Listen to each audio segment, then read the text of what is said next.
जिसको ताजगंज मंदिर के नाम से जाना जाता, कल शाम को ही यहाँ आना हुआ। और जैसा कि इस जिनालय के बारे में पूर्व में सुना कि इतिहास से बहुत नज़दीकी से संबंध रखता है। आगरा का इतिहास तो ताज नगरी के रूप में प्रसिद्ध हो गया, लेकिन इस प्रसिद्धि को जलाने के लिए किन की सिद्धि और किन की विशुद्धि काम आई, ये अच्छे अच्छे लोगों को ज्ञात नहीं। आगरा के भी सभी लोगों को ज्ञात हो जरूरी नहीं, लेकिन फिर भी कुछ लोगों को तो ज्ञात है। वो ये कि जब तथाकथित रूप से ताजमहल के निर्माता तथाकथित इसलिए बोल रहे हैं क्योंकि अब वर्तमान में इसके बारे में भी कई मतांतर चल पड़े, लेकिन आम धारणा तो ताजमहल के बारे में जो है हम उसी के हिसाब से अभी बात करना चाहते। दुनिया एक और नई प्रणाली चालू की है जिसको तेजो महालय के रूप से भी जाना जाता है। उनके पीछे क्या तथ्य इतिहास हमको उनको नकार तो नहीं सकते, लेकिन दुनिया जिसको स्वीकारती है उसके बारे में हम अभी कहना चाह रहे कि शाहजहाँ जिसके माध्यम से ताजमहल का निर्माण कराया गया, शाहजहाँ चूँकि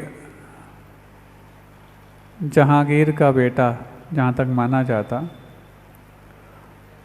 और चूँकि ये मुग़ल शासकों की एक परिपाटी बाबर, हुमायूं, अकबर, जहांगीर, शाहजहाँ, उसके भी कई सारी संतानें हुई। उनमें से एक तानाशाह और कल की राजा जैसा माना जाने वाला औरंगजेब, और उसके बाद अंतिम मुग़ल सम्राट के रूप में बहादुर शाह जफ़र। इस प्रकार से मुग़ल शासकों की ये वंशावली रही है। इन वंश में कितना वंशजों के माध्यम से भारतीय संस्कृति का उत्थान हुआ, ये भी इतिहास में विदित है। और इन वंशजों ने कितना भारतीय संस्कृति का ध्वंस किया, ये भी दुनिया जानती है। लेकिन पंडित बनारसी दास जी जो कि जैन कवि भी हुए और इस ताजगंज जिनालय से उनका संपर्क उनकी कर्मभूमि के रूप में रहा है।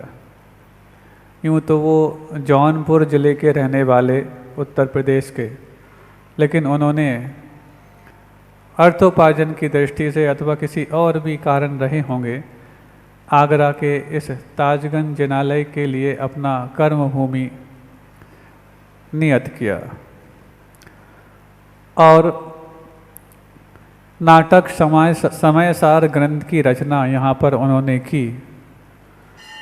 पीछे भित्ति चित्र में उसकी लिपि भी वर्णित है और मूल लिपि यहाँ के ग्रंथालय में भी सुरक्षित है। लेकिन जो सबको ज्ञात है कि उस समय मुनिराजों के दर्शन दुर्लभ हुआ करते थे, बल्कि हुए थे ही नहीं थे। ऐसे में जिसके रग रग में देव शास्त्र गुरु के प्रति समर्पण का भाव हो, वो देव का दर्शन तो बिंब के रूप में कर लेता, शास्त्र का दर्शन लिपियों के रूप में जो वर्णित हैं उनके रूप में कर लेता, लेकिन गुरु का दर्शन सिर्फ मात्र मूलाचार में वर्णन को तो मिलता, लेकिन दर्शन को नहीं मिलता। जो मूलाचार के प्रत्येक शब्द और अर्थ का बहुत गंभीरता से व्याख्यान कर सकते हैं, लेकिन जब उनको मूलाचार के जीवंत स्वरूप का दर्शन नहीं मिलता, तो हमें लगता है ऐसे पंडित, चाहे वो बनारसी दास जी हों, चाहे दयानंद राज जी हों, चाहे दौलत राम जी हों, इन्होंने अपनी लेखनी से इस अंदर की पीड़ा को ठीक ऐसे लिखा है जैसे खून के आंसू बहा रहे हों। और ऐसे में उनकी पीड़ा जाहिर होना स्वाभाविक सी बात है। तो कभी कभी वो दर्पण के समक्ष दिगंबर होकर के दिगंबर मुद्रा कैसी दिखती है उसका अवलोकन किया करते हैं। वो भी चित्र शायद यहाँ पर आपको देखने को मिलेंगे। और जब दर्पण के सामने मूलाचार्य की जीवंत कृति जो मुनिराज के रूप में होती है, वो सिर्फ खुद को एक अभिनय कहो अथवा स्वांग कहो अथवा कोई बात नहीं, कम से कम एक उस मुद्रा का दर्शन कहो, इसके रूप में करना चाहते, तो हमें लगता है दर्पण के समक्ष दिगंबर होकर खड़े होने में ही उनकी आंखें छलछला जाती होंगी कि ये मुद्रा में अपने आप को करके दिखा तो रहा हूँ, लेकिन मुझे मालूम है कि ये वास्तविक मुद्रा नहीं, लेकिन उस मुद्रा की प्रतिकृति अवश्य है। अब उस पीड़ा को जब उन्होंने सोचा श्रावक के लिए भी एकांत में दिगंबर होके सामायिक इत्यादि करने की आगम ने परमिशन दी है, कम से कम कुछ समय के लिए भले ही सही वो उस वैराग और वीतरागता की मुद्रा का क्या स्वरूप होता है उसका प्रत्यक्ष तो नहीं परोक्ष रूप से ही अनुभव कर सकें। तब तो चाहे सुदर्शन सेठ हों, चाहे और भी अन्य पंडित हों, श्मशान में जाकर के भी सामायिक किया करते एकांत में, क्योंकि एकांत में ही श्रावक के लिए दिगंबर होने की अनुमति है, सबके बीच तो संभव है ही नहीं।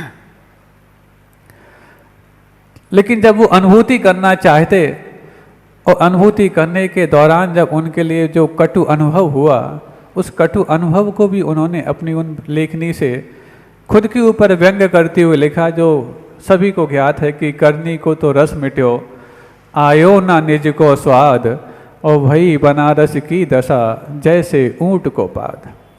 इसकी व्याख्या कल शाम को जिज्ञासा के समय हुई थी।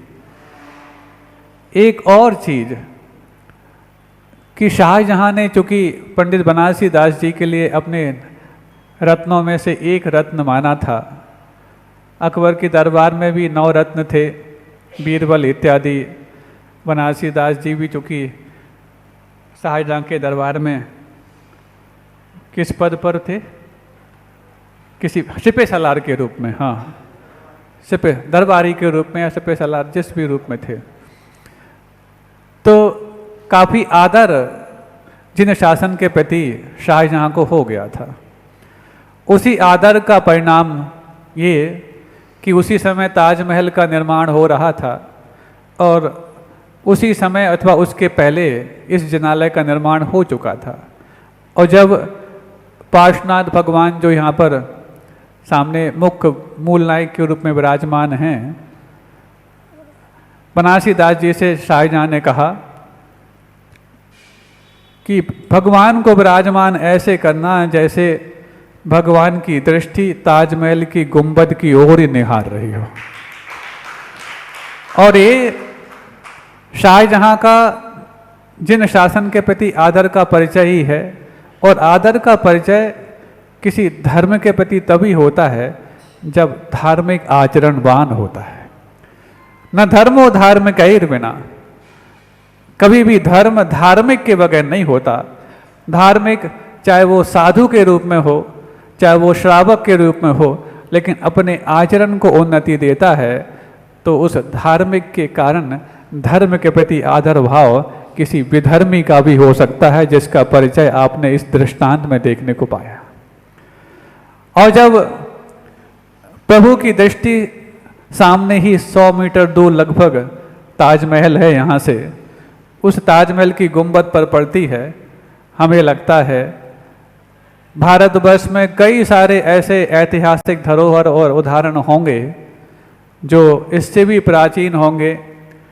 हो सकता है कुछ विशेष वेश कीमती भी होंगे, लेकिन जिस वस्तु पर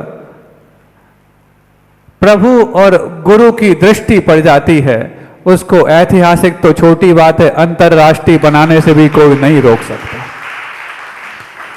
और प्रभु की दृष्टि पड़ना ही इस ताजमहल राष्ट्रीय, वो भी दुनिया के 7 अजूबों में ख्यात होने के लिए कारण बना गया। क्योंकि इमारतें बनना बड़ी बात नहीं, लेकिन इमारतों के लिए अंतर्राष्ट्रीय इमारत मिल पाना बहुत बड़ी बात है। और वो जिसने वो इमारत बनवाई, तथाकथित रूप से हम कहना चाहते हैं, दुनिया जिसको जैसा जानती वैसे, इसने बनवाई, उसका जिन शासन के प्रति आदर और प्रभु के प्रति इतना मात समर्पण भाव था कि आज यदि भारत कोई भी पर्यटक आता है तो सबसे पहले उसकी एक ही ख्वाहिश रहती है, कहीं जा पाए या ना जा पाए, हमें आगरा अवश्य जाना है। अब चूंकि एक और बात, चूंकि उसी के बेटे, चूंकि कई सारे बेटे थे, उसमें से एक तानाशाह बेटा हुआ, जिसको आप सब जानते हैं, जिसके पास ना कोई रंग था ना कोई जेब थी। वो तो सिर्फ मात्र दूसरों की ही जेब खाली करना और दूसरों को ही रंग में भंग करना ही एकमात्र अपना मनोरंजन मानता था। कितने आयतनों का उसने विध्वंस किया, दुनिया जानती है। उसके बेटे ने बहुत सारे जैनेतर आयतनों का ध्वंस किया, इवन साधुओं के लिए भी नुकसान पहुंचाया, शास्त्रों की भी भर्त्सना की। लेकिन एक बात है कि ताजमहल के इतने बाजू में ये जिनालय था, आज भी है। जब दुनिया भर के और पूरे भारतवर्ष के इतने जिनालय और देवालयों का उसने जीर्ण शीर्ण करना संभव कर पाया, तो इतने पास के जिनालय को जीर्ण शीर्ण क्यों नहीं कर पाया?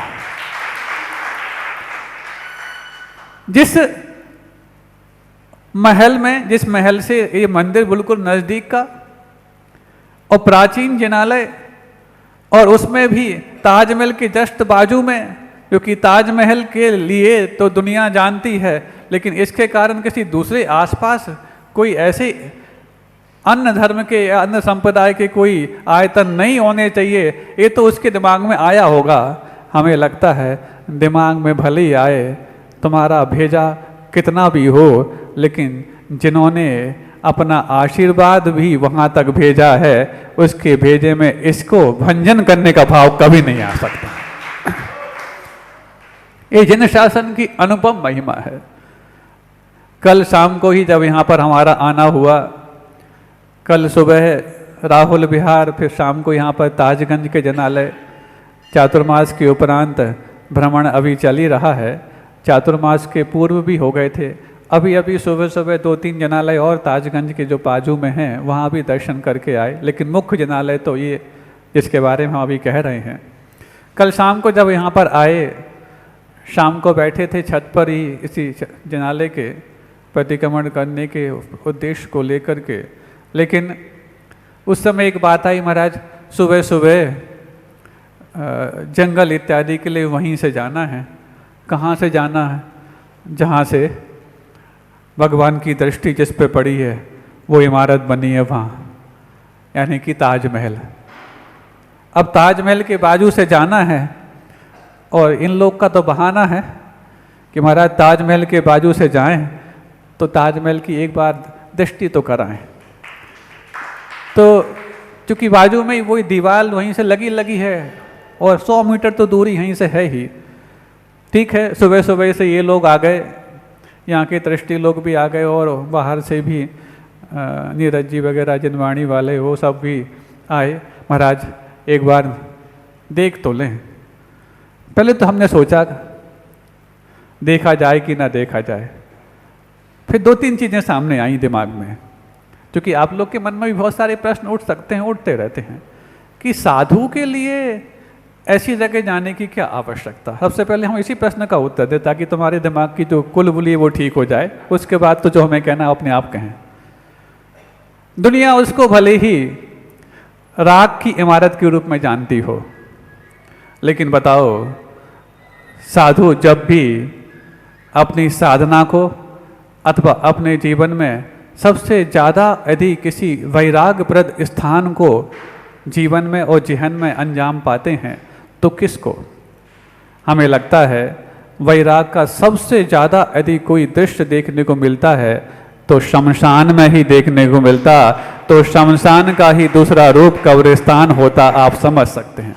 दुनिया वहाँ पर वैराग के लिए नहीं, राग के लिए जाती होगी कि हाँ मुमताज और ये शाहजहाँ, लेकिन साधु किसी भी दृष्टि को देखते वक्त अपनी जो अंतर्दृष्टि है उसको सामने रख कर के उसका अवलोकन करते। जाते वक्त तो क्या करनी, बिहार चलता है तो क्या क्या चीज़ देखने को नहीं मिलती, वहीं उस दृष्टि को देख करके दुनिया कोई और अन्य रूप देख सकती है, ले लेती है, लेकिन साधु की दृष्टि में तो वही होता है जो उनकी अंतर्दृष्टि में उनके सम्यक दृष्टि को बनाए रखने के लिए कारण होता है। तो यही कि दुनिया इसको देखने आती। और एक और चीज़ सामने आई, हालांकि ये हम बाद में रखने वाले थे, लेकिन फिर भी इस जिनालय का पुण्य कि हम कल शाम को जब यहाँ पर आए तो सिर्फ एक दिन के लिए आए, और आज संभव था, इन लोगों का विचार था कि आज दोपहर तक पिछी परिवर्तन का कार्यक्रम भी हो जाएगा, लेकिन प्रभु की दृष्टि और प्रभु का जो प्रताप है वो देखने को हमें भी समझ में आ गया कि उन्होंने भी कुछ ना कुछ ऐसी अभिव्यंजना बना दी या ऐसी व्यवस्था बना दी कि तुम एक दिन में यहाँ से नहीं भाग सकते। पिछी परिवर्तन अब कल सुबह होना है तो पक्की बात है कि यहाँ पर आपको एक नहीं 2 दिन रुकना तो पक्का हो गया। हाँ, अरे जो अच्छे अच्छों को रोक दें वो उनके भक्तों को ना रोक पाए, कौन सी बड़ी बात है। तो उन्होंने ऐसी व्यवस्था बना दी कि नहीं अब आपको एक नहीं 2 दिन रुकना पड़ेगा।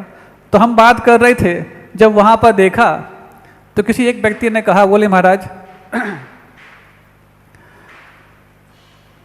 राजस्थान यहाँ से बाजू में है और राजस्थान भी पर्यटन के रूप में बहुत प्रसिद्ध है और आगरा भी पर्यटन के रूप में प्रसिद्ध है, यहाँ पर भी बहुत सारे ऐसी इमारतें हैं, ये भी है और भी सिकंदरा इत्यादि, फतेहपुर सीकरी आदि आदि। हालांकि इन सब से आप कभी न कभी यदि अध्ययन करने जाएंगे तो कहीं ना कहीं जैनिज्म का वास्ता अवश्य जुड़ा हुआ है। फतेहपुर सीकरी के आसपास तो कई बार आप देखते हैं कि जैन प्रतिमाएं उत्कीर्ण होती हैं जब भी उत्खनन होता है। तो कहीं ना कहीं जिस भी क्षेत्र को, जिस भी व्यक्ति को और जिस भी स्थान को यदि प्रसिद्धि मिली है वहाँ कहीं ना कहीं जैनिज्म उसके इतिहास में अवश्य रहा है, ये आप हमेशा पाएंगे। दुनिया में जितनी भी इमारतें हैं आज विश्व प्रसिद्ध हो रही हैं और जितने भी अन्य देवालय दक्षिण भारत में हो, जहाँ कहीं ना कहीं आप देखेंगे पूर्व में कहीं ना कहीं वो जैनिज्म के संबंध रखते थे। हम यहाँ से कहना अच्छा नहीं क्योंकि सब बाहर सुनते हैं, लेकिन आप इस ध्यान में ला लो, जितने भी दक्षिण भारत के और अन्य देवालय हों चाहे उत्तर भारत के हों, कहीं ना कहीं उसमें ओरिजिन में अथवा बीच में जैन धर्म अथवा जैन शासन का कोई ना कोई प्रभाव अवश्य रहा है। दूसरा, किसी व्यक्ति के बारे में देख लो, जो व्यक्ति प्रसिद्ध हुआ है, कोई संत यदि प्रसिद्ध हुआ है तो संत प्रसिद्ध तभी हो सकता है जब उसके ओरिजिन में अथवा कहीं ना कहीं बीच में आचार्य विद्यासागर जी महाराज का संबंध रहा हो, कि हमारी कहीं ना कहीं शुरुआत अथवा मध्य आचार्य विद्यासागर जी महाराज के माध्यम से अवश्य हुआ। इतना ही हम पर्याप्त समझते हैं। अहिंसा परमो धर्म की